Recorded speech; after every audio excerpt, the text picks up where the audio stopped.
Hi friends, we are going to be talking about setting this week. Now last week we talked about elements of fiction and the different parts of a fiction story. And the different parts of a fiction story include, let's look back at our notes, we have characters, we have plot, which is what happens in the story, we have problems and solutions, we have our characters, we have our setting, theme, conflict. So now that we talked about our characters, and last week we talked about character traits, we talked about how to identify character traits, how do we know what kind of person or character the individual is based on their character traits, character feelings, positive and negative, and then we also talked about how characters respond to challenge through our various read-alouds. So the next thing that we're going to be working on is plot and setting. How does setting affect the plot, and how does the setting affect the characters? Now let's think about our read aloud that we just listened to, which is A Bad Case of Stripes. So if we think about what happened with Camilla Cream when she went to different settings with different individuals, what happened to her as a result? For example, when she was in school and they said the Pledge of Allegiance, she ended up having stars and stripes. When she was at home and they said become one with your room, she became her room.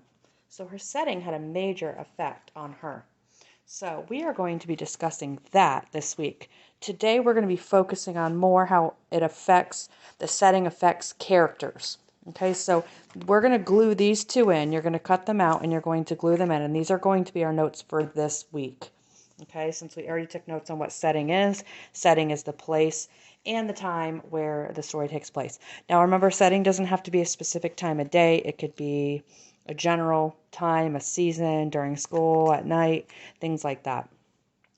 And our place doesn't have to be that as specific, but it could also be very specific. So we are going to be reading this story. And when we are finished, you are going to go to Schoology and you are going to answer the question that is written down on the bottom of the story in a discussion post. And then we're going to talk about that in small group next week. All right, so we're going to do a close read. If we remember close reads from last week, when we do a close read, you read it on your own first, and then you determine the words that you don't know, try to figure out the words that you don't know, and then we need to read for meaning. What does the author want us to know?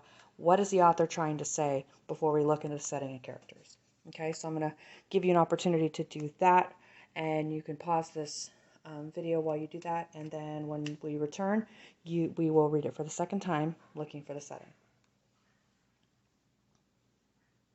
Okay, so hopefully you learned some new words, and if you're unable to determine what the words mean using your context clues or a dictionary, you're more than welcome to ask the individuals in your home what the word means.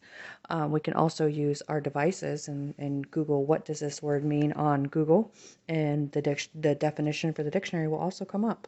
So we are going to do setting and characters. Those are our main words that I want you to take away from this practice. So I have my highlighter.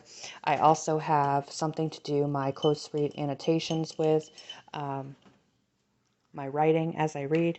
So what we're paying attention to is the setting and the characters.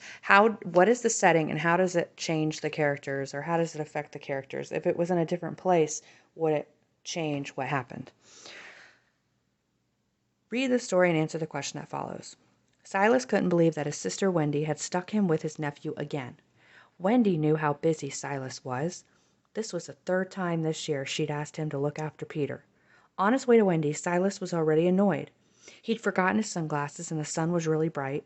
Plus he'd wanted to look over some reports this afternoon. But no, he had to do whatever annoying activity Wendy had arranged for them. He picked up Peter and Wendy handed them passes to the amusement park. Great, thought Silas, an afternoon of loud noise and huge lines. Super. All right, so we're going to think about what the setting and what we think is going to happen based on this. And I know you've already read it, but we're going to, let me see here. So we have Silas, and he is not happy about the amusement park. And he's not happy about having to hang out around there. So let's see how the setting changes his opinion. Now we know he doesn't like going to the house. He doesn't like playing whatever games that his nephew wants to do with him. But now they're going to the amusement park. So let's see if that changes his opinion. They found a parking spot. Though Silas was upset that it wasn't in the shade, Silas made them a few important calls to the office before they left the car. Finally, Silas and Peter stepped through a giant golden archway into Adventure Kingdom. Peter grabbed Silas's hand and dragged him to the bumper cars. Silas hadn't been on bumper cars since he was a kid. He complained how cramped the car was. However, once it started, he actually enjoyed himself. They got in line and rode them again. Then Peter suggested that they get cotton candy. Silas took one bite, and the taste and smell transported him back to childhood. He laughed out loud, and then he ate the whole bag. So if we can see that he has changed. He is happy now, right? He's happy because he's in an amusement park. He was not happy being in the house, but now he's happy. After that, they went to a ring toss game and won a giant panda. Peter was having a blast. Silas's grin grew wider and wider, and soon they were running between rides, not walking. Silas received a call from work and he ignored it. He took off his tie and put it in his pocket. Hours later, Peter, Silas, and the panda pulled up to Wendy's house. Wendy was alarmed to find smiling Silas. "Same time next week?" Silas asked. So now he's actually excited. He's excited to hang out with his nephew. Okay? So, this is the question that we're going to answer. What is the main setting of the story? So where does the story take place? And how does the setting affect the characters? So how is Silas at the beginning of the story?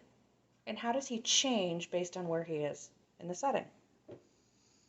So that question is what you're going to answer on our discussion post. And we are going to also discuss it when we have small group next week. And we'll be talking about how setting affects many different parts of the story.